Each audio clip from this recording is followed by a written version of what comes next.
વલસાડ જિલ્લો ગણાતો છોટાઉદેપુર, જ્યાં પાણીની કિંમત સોનારૂપી થાય છે। ગરમીના દિવસોમાં તો પાણી માટે લોકોને કંઈ હદની રઝળપાટ કરવી પડે છે। તંત્રને પણ ખબર છે।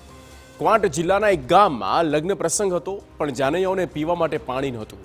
ત્યારે દુલ્હન પોતે લગ્નના ફેરા ફરે તે પહેલા પાણી માટે ફેરા ફરવા પડ્યા। આ પીડા ટીવી9ના કેમેરામાં કેદ થઈ અને ગામમાં અંતે પાણી છલકાયું।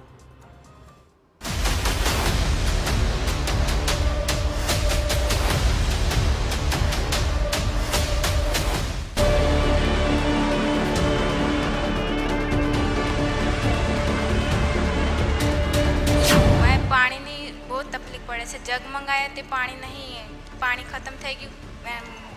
ટેન્કર મંગાવ્યું તે બી પાણી ખતમ થઈ ગયું ત્યાં, એટલે વેચાતું પાણી લાવીને આવ્યા, પણ પછી દૂર હજુ કોચડ સુધી પાણી લેવા આવી છે। ટીવી9 ન્યૂઝ આવી એટલે અમને એ લોકો તે સરકાર સુધી વાત પહોંચાડી, એટલા માટે એમનો ખૂબ ખૂબ આભાર માનું છું। ટીવી9 અહેવાલની અસર, ટીવી9ના કેમેરામાં કરી પાણીની અપીલ, દુલ્હનની વાત તંત્રએ સાંભળી। 15 એપ્રિલ આ દુલ્હનનો લગ્નનો દિવસ। લગ્નના અગ્નિના ફેરા તો ફર્યા, પણ આ જ દિવસે તેને પાણી માટે પણ ફેરા લગાવવા પડ્યા હતા। મતલબ એ કે કૂવે જઈને બેડા માથે લઈને પાણી ભરવા જવું પડ્યું હતું।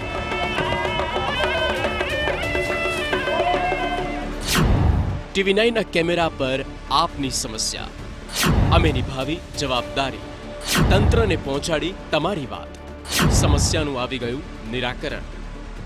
આ છે ક્વાંટ તાલુકાનું કેલધરા ગામ। ગામમાં 100 જેટલા બોર કે કૂવા છે। નળથી જળ યોજના હેઠળ નળ પણ છે। સરકારે લાખોનો ખર્ચો કરીને ટાંકી પણ બનાવી, છતાં પણ કોઈની બેદરકારીએ ઉનાળાના સમયે પાણી આવતું નહોતું। એક કારણ એ પણ છે કે સૂકો અને પથરાળ વિસ્તાર હોવાથી પાણી સુકાઈ જાય।